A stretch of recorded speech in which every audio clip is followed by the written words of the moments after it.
Welcome back from the break. You're watching Undercurrent. City of Sharks is a novel about corruption, based on the real-life experiences of an ex-politician.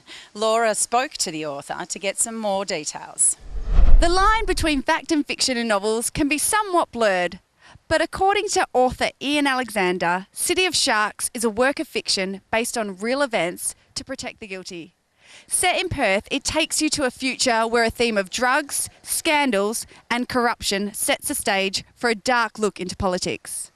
With Ian's own history of politics and town planning, we chat to him to see how much of his fictional masterpiece is true and where or who has inspired his works. It's a book about corruption in politics, basically, and how party donors often influence the way in which government money is spent.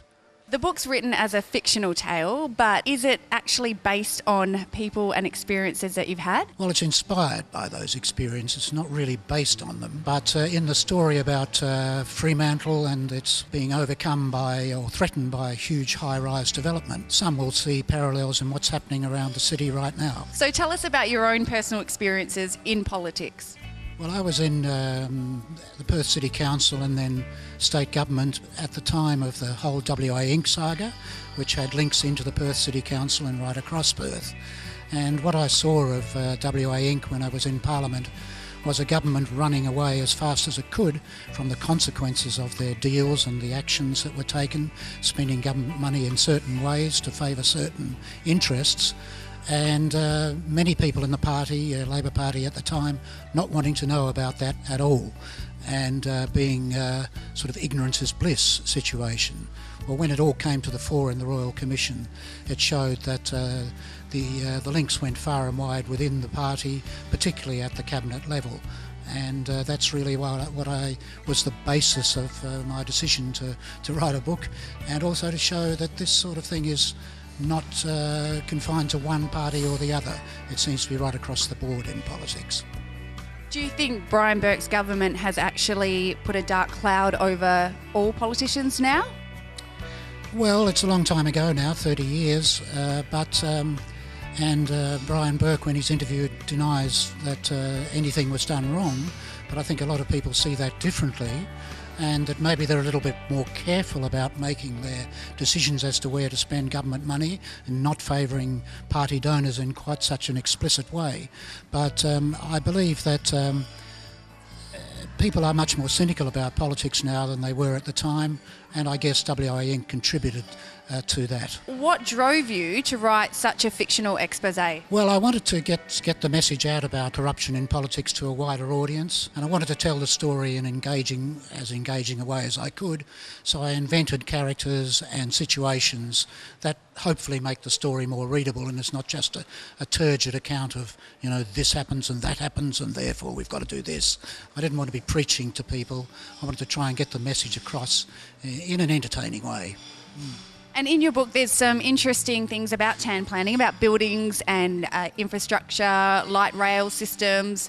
It's all set in the future. Is this something that you've drawn off experience with as well? Well, yeah, there was a lot of talk about light rail, for instance, which makes a cameo appearance in the book.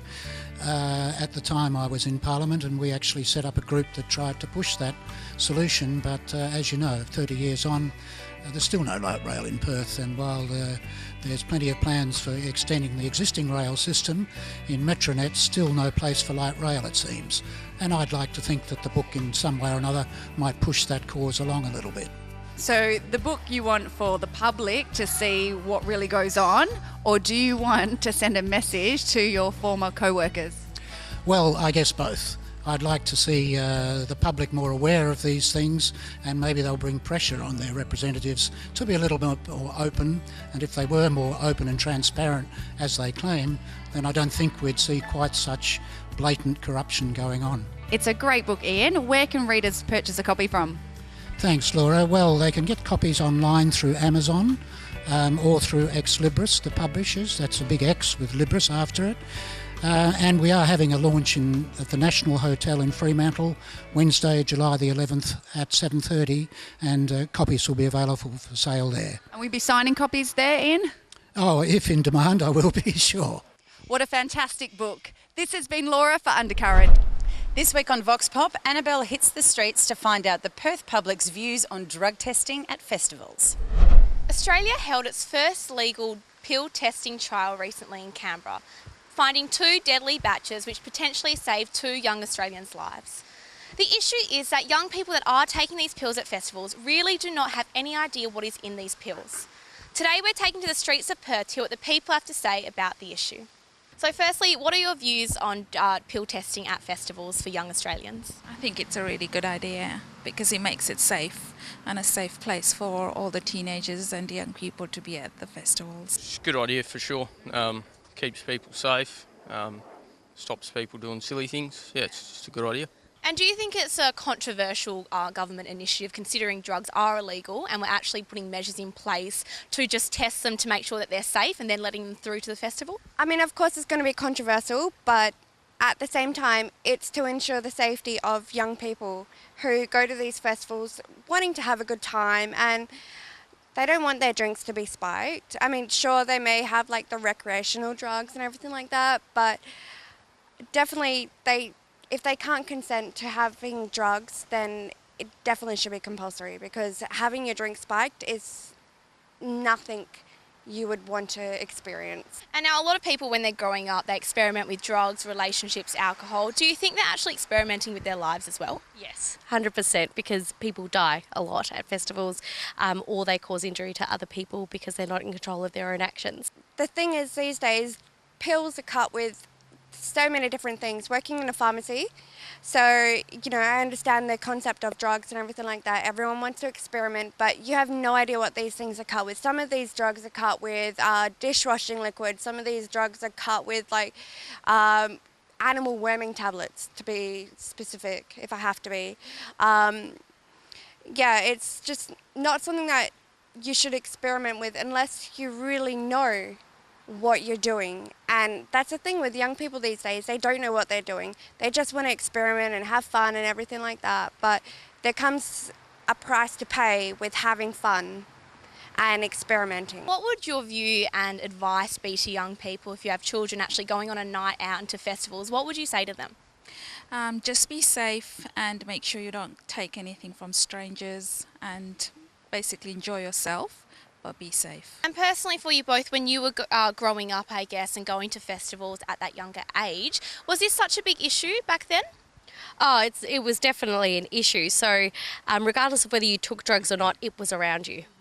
You had to deal with the people that were on the drugs. And it was a risk just to be around them. Your friends turned into other people. You would end up taking care of them. They were not themselves, and it was really awful for everybody. And I think for someone who didn't take drugs, you can see it a lot more. And yeah, I think you definitely need to do this. I think it's a really good idea. Yeah, and similar to what I was saying before and what you were just saying, there's a lot of peer pressure around that. So it's sort of forced upon you. So this is just, again, another step to try and prevent that. Thank you for watching. I'm Annabelle Pinardi reporting for Undercurrent. Football fans, well, any sports fans really, it's time to rejoice. Perth people now have the option of catching the ferry to Optus Stadium with the opening of Burswood Jetty. Michael So has more.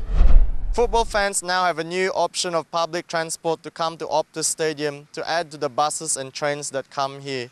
The newly opened Burswood Jetty allows for fans to be dropped off at the stadium precinct, and Captain Cook Cruises has secured one of the 3 berths and now offer private matchday packages.